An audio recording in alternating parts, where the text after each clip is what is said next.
오늘 보실 성경 말씀은 로마서 3장 9절에서 18절까지입니다. 신약 성경 242페이지입니다.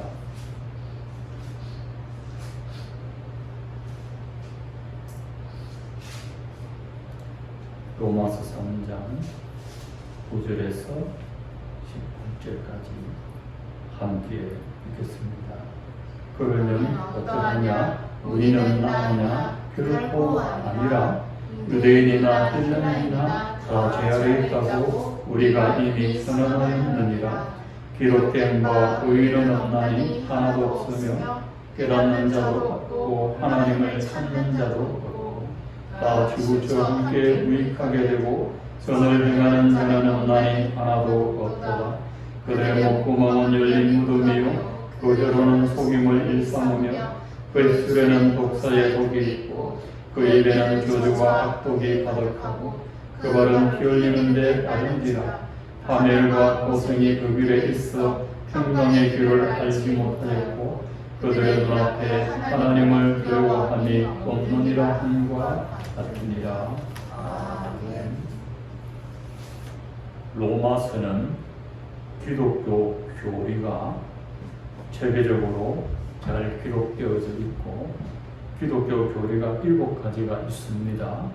그 중에 구원론, 인간의 구원론에 대한 것, 그리고 또 인간론, 인간이 어떤 존재냐 하는 것이 로마서에 잘 기록이 되어져 있습니다.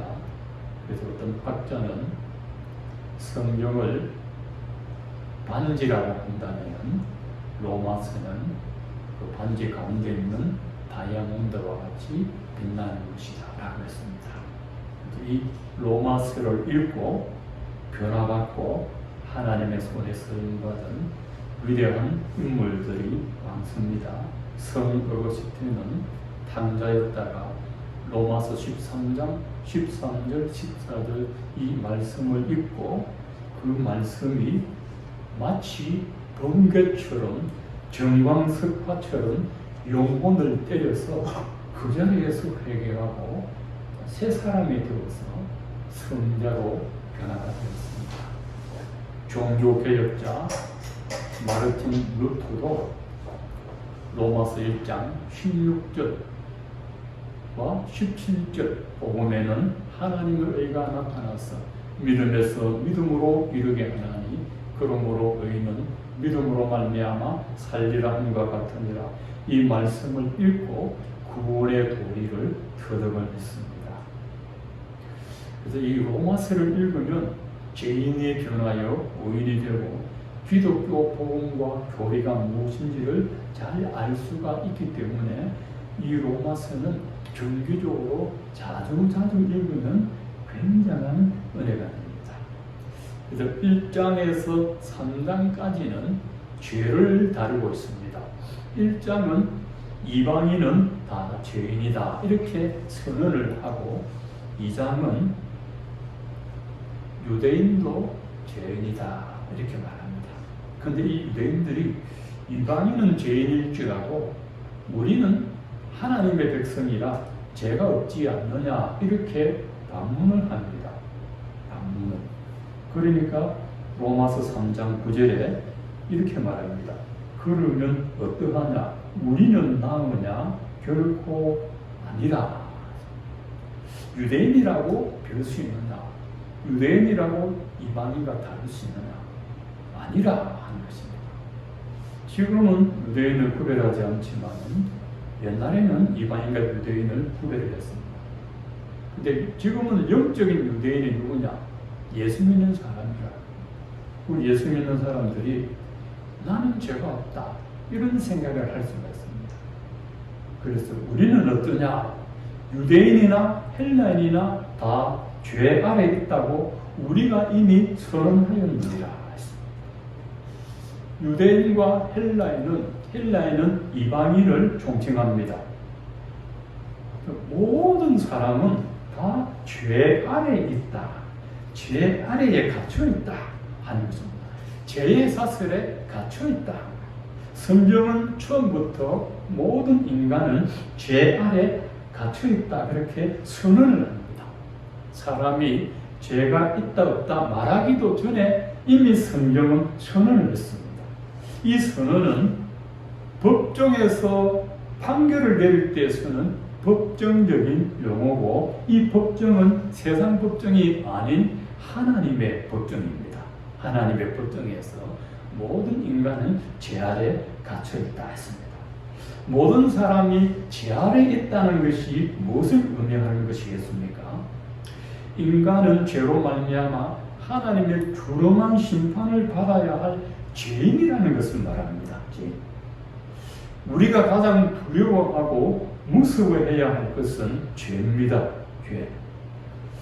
왜냐하면 죄는 반드시 죄값이 따라오기 때문입니다.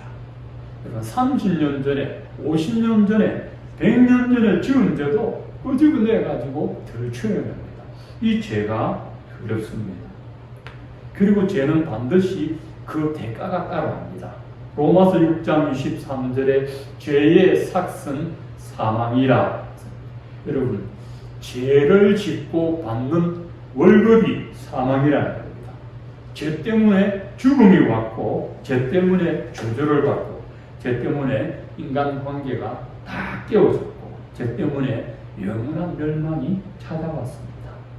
이렇게 무서운 죄가 어떻게 세상에 들어왔습니까? 로마서 5장 12절에 한 사람으로 말미암아 죄가 세상에 들어오고 죄로 말미암아 사망이 들어왔나니 이와 같이 모든 사람이 죄를 지었으므로 사망이 모든 사람에게 이르렀느니라. 인류의 대표자 아담 한 사람의 범죄가 그것으로 인하여 죄가 세상에 들어왔고 그 죄값으로 모든 인류에게 사망이 이르렀습니다. 죄는요, 지금까지 인류에게 알려진 어떤 전염병보다 전염성이 빠르고 강합니다. 1347년부터 3년 동안 일어났던 14세기 중엽에 유럽에 돌았던 페스트, 흑사병, 지역에서 옮겼다고 하는 전염병인데 그 흑사병으로 유럽 인구의 3분의 1에 해당하는 2,500만 명이 사망했습니다. 얼마나 무섭습니까? 작년 12월 중국 우한에서 발생한 코로나 바이러스, 오늘까지 전 세계 감염자 수가 1,690만 명이고 사망자가 66만 명이 넘습니다. 그러나 이 코로나 바이러스도 전 세계의 모든 인구를 감염시키지는 못합니다. 백신을 만들고 예방을 하기 때문에 그렇습니다. 그런데 죄는요, 전염병처럼 예방한다고 전염 안 되는 게 아닙니다. 죄는요, 자기가 알아서 전염을 시켜버립니다. 전 인류를 죄로 물들이는 데는 딱 한 사람이면 족합니다. 죄가 어디서 출발했습니까? 에덴 동산에서 출발했죠. 거기가 얼마나 멀어요? 대한민국에서 이스라엘까지 가려면 며칠 밤낮을 새고 비행기를 타고 가야 됩니다. 그런데 이 죄병은 비행기 타고 갈 필요가 없습니다. 침대에 가만히 누워 있어도 자기가 알아서 내 마음속에 찾아옵니다. 이 죄는 눈에 보이지도 않고 손에 잡히지도 않고 귀에 들리지도 않는데 죄는 알아서 찾아옵니다. 이것이 죄입니다. 그러니 죄가 얼마나 무서운 존재입니까? 오늘 말씀에 성경은 죄가 어떤 일을 하는지 7가지로 말합니다. 첫 번째는 죄는 하나님을 깨닫지 못하게 하고 찾지도 못하게 합니다. 사람이 미련하고 어리석어서 하나님 안 찾는 게 아니라 죄인으로 태어났기 때문에 태생적으로 하나님을 모릅니다. 하나님을 찾지도 않고 하나님을 깨닫지도 못합니다. 죄는 인간이 하나님을 보지 못하게 하는 시각장애를 일으킵니다. 예수님이 십자가는 뒤에서 말씀하셨지 않습니까? 너희가 보아도 보지 못하며. 예수님을 앞에서 거울 보고도 모릅니다. 죄는요, 하나님을 보는 눈에 녹내장을 일으킵니다. 녹내장이 걸리면 사물이 앞에서도 안 보입니다. 죄병에 걸리면 죄가 마음의 눈에 녹내장을 일으켜서 하나님을 볼 수가 없습니다. 그런데 인간은 자기 마음의 눈에 녹내장이 걸린 줄도 모르고 하나님이 없다고 큰 소리를 칩니다. 또 죄는요, 하나님 말씀 듣지 못하도록 청각장애를 일으킵니다. 예수께서 너희가 들어도 듣지 못하며, 귀가 있는데도 하나님 말씀 들리지 않습니다. 라디오에서 울려 퍼지는 음악 소리 잘 들리고 텔레비전 방송 잘 들리고 가족들하고 차를 타고 가면서 가족들이 차 안에서 떠드는 얘기 다 들려요. 세상 소리 다 듣는데 하나님의 말씀만 들리지를 않습니다. 이게 죄입니다. 사람의 마음 안에 죄가 도사리고 있으면 하나님 말씀이 들리지를 않습니다. 귀가 어두워서 들리지 않는 게 아니라 마음속에 있는 죄가 하나님 말씀을 듣지 못하게 합니다. 하나님 말씀 들리지 않으면 하나님을 깨달을 수 없으니 죄를 해결할 수가 없습니다. 또 죄는요, 사람이 하나님을 깨닫지 못하게 하는 지적인 장애를 일으킵니다. 코로나 바이러스 백신을 개발하려고 하는 이 천재 의학자들도 죄를 해결하지 못하면 하나님을 깨닫지 못합니다. 아무도 풀지 못하는 어렵 수학 문제를 척척 풀어내는 수학 천재도 죄 문제는 해결하지 못합니다. 이게 바로 죄입니다. 죄는 사람이 하나님께 나가지 못하도록 행동장애를 일으킵니다. 아담과 하와가 죄를 짓고 나서 제일 먼저 한 행동이 부부가 둘 다 나무 뒤에 숨어 그랬습니다. 죄를 지으면 하나님이 무서우니까 가까이 갈 수가 없습니다. 팔다리가 있어도 하나님 앞에 나갈 수가 없어요. 이게 죄입니다. 그리고 두 번째로 죄를 지은 인간은 하나님 앞에서 무익한 존재가 됩니다. 12절에 보면 다 치우쳐 무익하게 되고 있습니다. 시각장애, 청각장애, 지적장애, 행동장애자는 무익한 존재나 마찬가지죠. 사람이 아무리 좋은 일을 한다고 해도 하나님 앞에서는 무익합니다. 세 번째로는 선을 행하는 인간이 하나도 없습니다. 12절에 보면 선을 행하는 자는 음란이 하나도 없도다.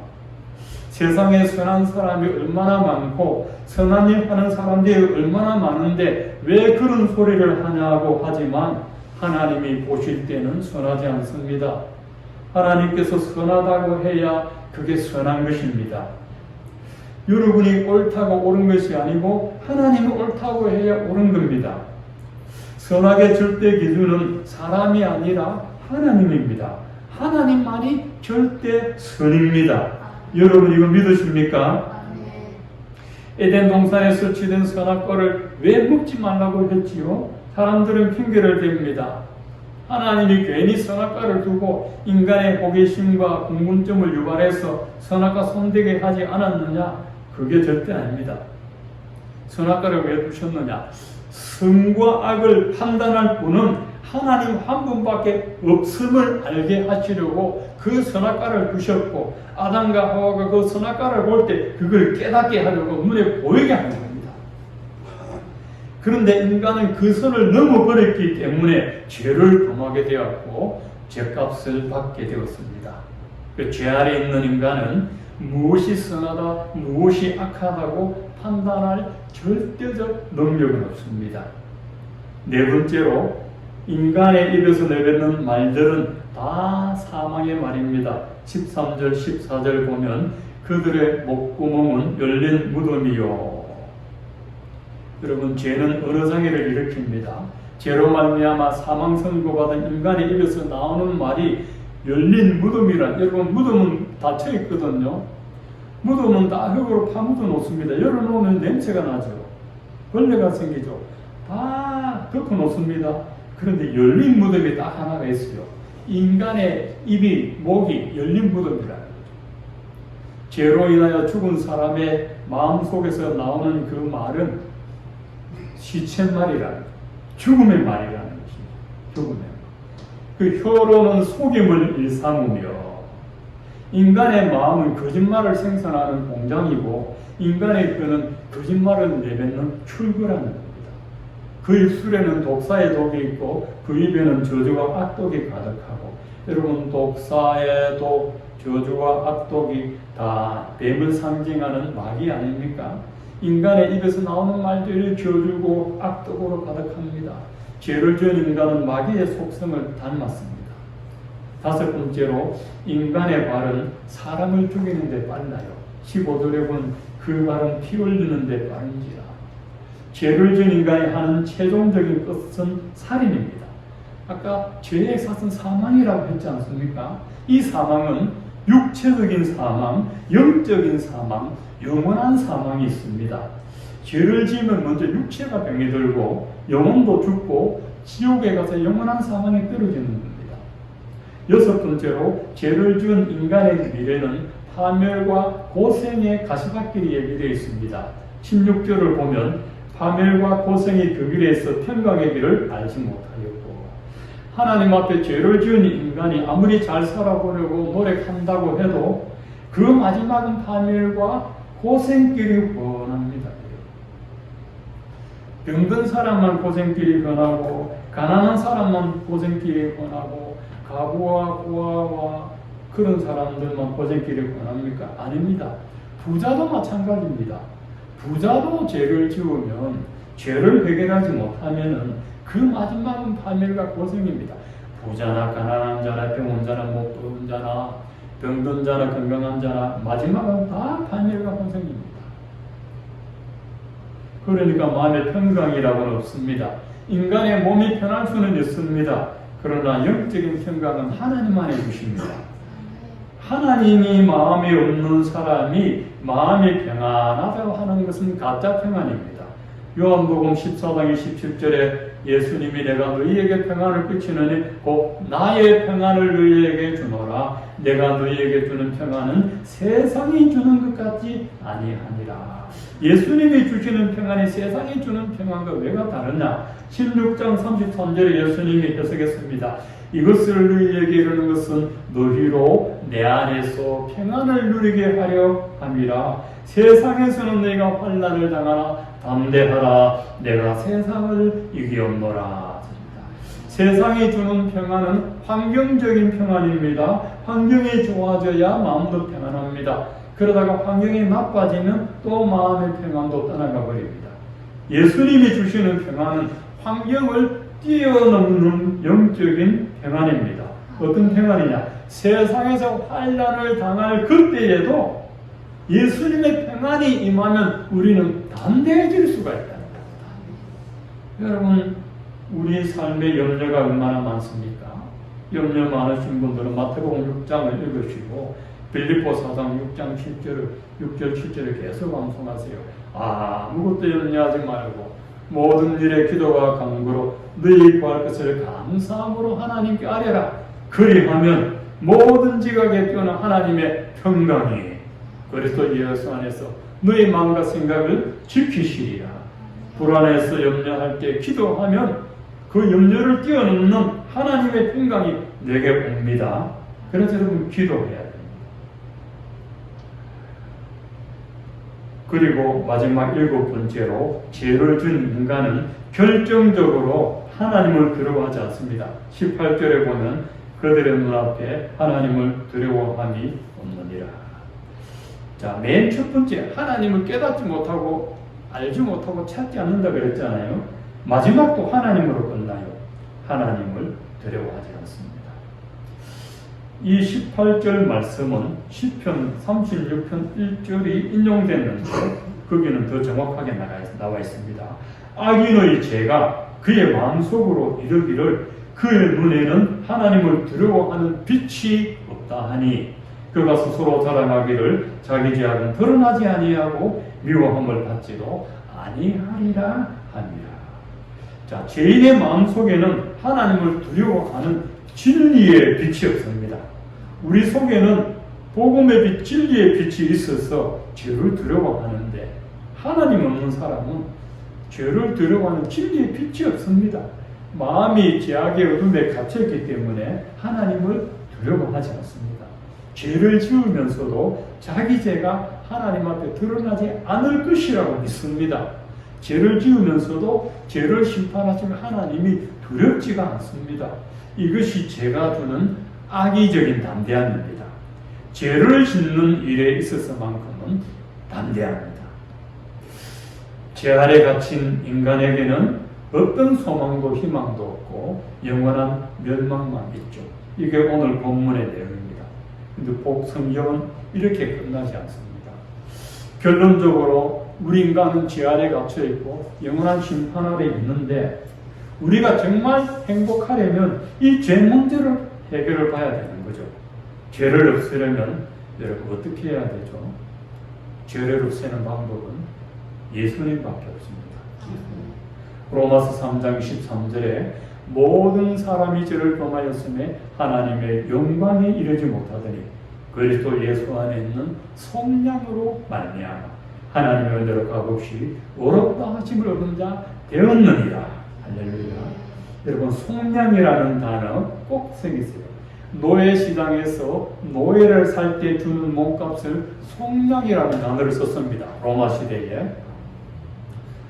그 성인 노예 몸값은 은 30냥이고 20세 미만은 20냥입니다. 그래서 요셉은 17세에 팔렸기 때문에 은 20에, 예수님은 성인이시기 때문에 은 30냥에 팔렸습니다. 은 30냥을 주고 노예를 사면 속량했다.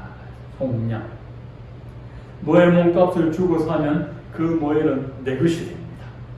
하나님은 자기 아들을 몸값으로 주고 우리를 속량하셨습니다. 그래서 누구든지 예수 믿으면 그 사람은 하나님의 소유가 됩니다. 출애굽기 19장 5절, 베드로전서 2장 9절에 너희는 하나님의 소유가 된다는 말이 그 말입니다. 내 아들을 주고 내가 너희를 샀다. 그러므로 너희는 너희 것이 아니다. 고린도전서 6장 19절에 너희는 너희 자신의 것이 아니라 값으로 산 것이 되었으니 그런즉 너희 몸으로 하나님께 영광을 돌려라. 여러분 우리 몸뿐만 아니고 우리 인생 전부가 내게 아니고 예수님 몸값을 주고 샀습니다. 누구든지 예수 믿으면 그 사람의 인생은 예수님의 몸값을 주고 산 겁니다. 여러분 축구 선수들 몸값이 비싸잖아요. 영국 프로 축구 선수 그 선수의 몸값이 세계에서 제일 비싸대요. 1조 원 가량 된답니다.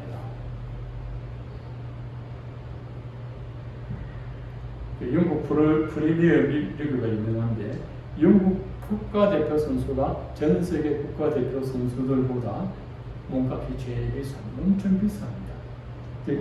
예수님의 몸값이 얼마나 되겠어요? 예수님 몸값은 산술적으로 돈으로 환산해도 안 되고 할 수도 없어요. 근데 굳이 한다면 얼마가 되느냐 하면 누구든지 예수 믿으면 죄가 용서받고 구원받는다고 하니까 예수님 몸값은 전 인류의 몸값이 되는 거죠. 전 인류. 전 인류의 몸값으로도 부족한데 하자면 그렇다는 거죠. 우리는 죄값으로 사망을 받아야 마땅하지만 우리가 받을 죄값을 예수님이 대신 받으셨습니다. 그것이 십자가의 죽음입니다. 예수님이 무엇함시 십자가에 죽었느냐?